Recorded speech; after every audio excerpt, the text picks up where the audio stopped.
তোমাকে না জানিয়ে তোমার এই কালো কুচকুচে চুল আমি সাদা করে দেব, রুখতে পারবে? তোমার এই চোখের লাল চাহনি আমি ঝাপসা করে দেব, ঠেকাতে পারবে? তোমার এই লোহার মতো মজবুত দাঁত 32টা 16 একটা একটা করে ট্রান্সফার করিয়ে দেবো, তোমার কাছে কোনো পারমিশন নেব না, ধরে রাখতে পারবে? এইভাবে আস্তিন গোটানো, মাসল ফোলানো, ধরে রাখতে পারবে তো? এরকম করবে না তো? এইভাবে এরকম হবে না তো?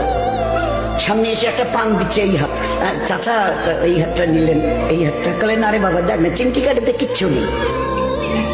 আসমান থেকে আওয়াজ দিচ্ছে, ও হাত তোমার কথা শুনে আমার, এ হাত তোমার কথা শুনে আমার, আমি এর পাওয়ার এক্সিস করে নিয়েছি।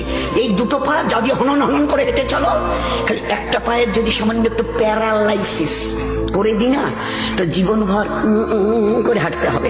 বেডরুম থেকে নিয়ে বাথরুম একদম লাগালাগি, অ্যাটাচড, আমরা বলি না অ্যাটাচড।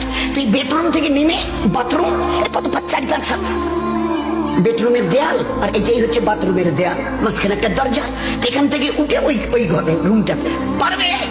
আছে পাওয়ার? কিসের দেমাগ তোমার? কিসের এই অহংকার তোমার?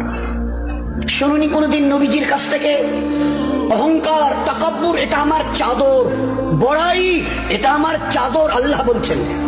আর আমার চাদর ধরে যে টান দেয় তার ঠিকানা কোথায়? আরে বলেন না, সবাই কম বেশি জানে।